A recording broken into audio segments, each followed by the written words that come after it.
Hi, Nuho. I wanted to share a couple of things with you today, briefly. First is just a reflection and a resource related to this past Sunday's message on Job 1. And secondly, I wanted to share some updates about our Sunday worship services, too. So this past Sunday, we were in Job once again for the second Sunday in a row, and we were looking at Job's initial response to the pain and the loss that he experienced on one horrible day. We talked about the fact that he grieved and he worshiped in the immediate wake of the suffering that he was experiencing. He grieved and he worshiped. And I was just thinking about the fact that when we try to deal with such big topics in one Sunday afternoon, it's unavoidable that we end up simplifying and in some ways maybe even oversimplifying. So tried not to do that, but I realized that it may be inevitable.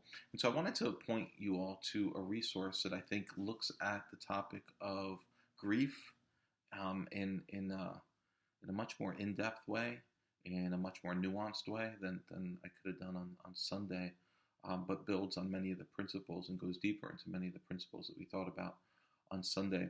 I'm going to share a link to this video content in the box below, but I'm sharing with you a seminar. It's a 9-part seminar, free to stream via video by a guy named Dr. Brad Hambrick.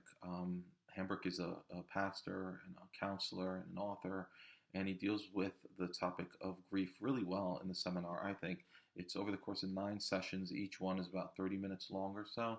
Like I said, it's all free, and I hope that you'll click on that link below and go check it out, especially if you are in the midst of suffering and have recently experienced loss. And that doesn't just mean the loss of the life of a loved one. It can mean loss of many different forms. So check it out. It's about walking through the journey of grief with hope as a follower of Jesus Christ. So please do check that out. If you can't watch that, or you don't really have an interest in looking at something that in-depth, I want to suggest a much simpler exercise for you. We said on Sunday, or I said that part of what it means to grieve as a Christian is it means acknowledging our emotions, our painful emotions, and communicating them to God, acknowledging them, engaging them, and speaking them to God.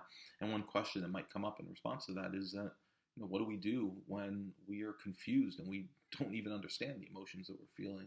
How do we communicate those to God when we don't have the words to do that? Well, I wanted to encourage you to visit a well-known passage in Romans chapter 8, 26 and 27. Romans 8, 26 and 27. I want to encourage you to read those 2 verses and think for a little while on what it means to grieve as a follower of Christ who doesn't have the words, or maybe doesn't even understand the emotions that you're feeling, and how the Holy Spirit helps us in the midst of that to grieve and worship before God.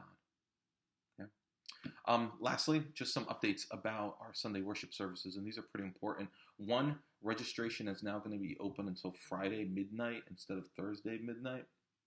That means you have a full other day to register, but we want to encourage you to register early because the number of people registering has gone up recently. And so just to ensure that you and your family will get a spot and not get waitlisted, you're better off registering earlier in the week. The earlier the better. Also, as we've been saying, kids are welcome, kids of all ages. We're also, as of this week, going to increase capacity or increase the attendance limit at our worship services to 50. It has been 40 for a while.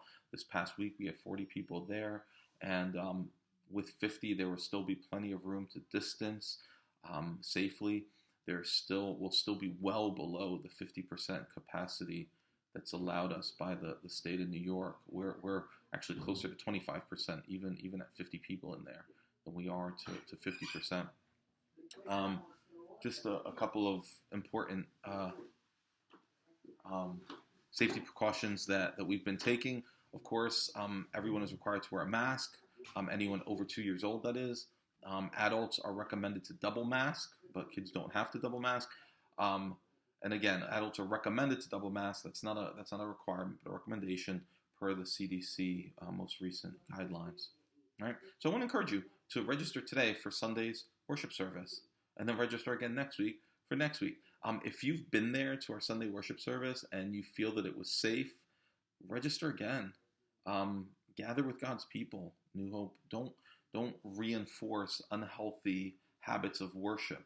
Some of these habits of worship that are not all that healthy have been forced upon us because of the circumstances. But now maybe we're at a place where we can start putting behind us those unhealthier habits of worship and form some new healthier habits and rhythms of worship by gathering with the church and strengthening those habits by gathering week after week, as long as the Lord allows. So also, if you've come on Sundays and you felt that it was safe and you realize that this is a good, healthy environment in which to worship together, then encourage your brothers and sisters to register too. Let them know about your experience.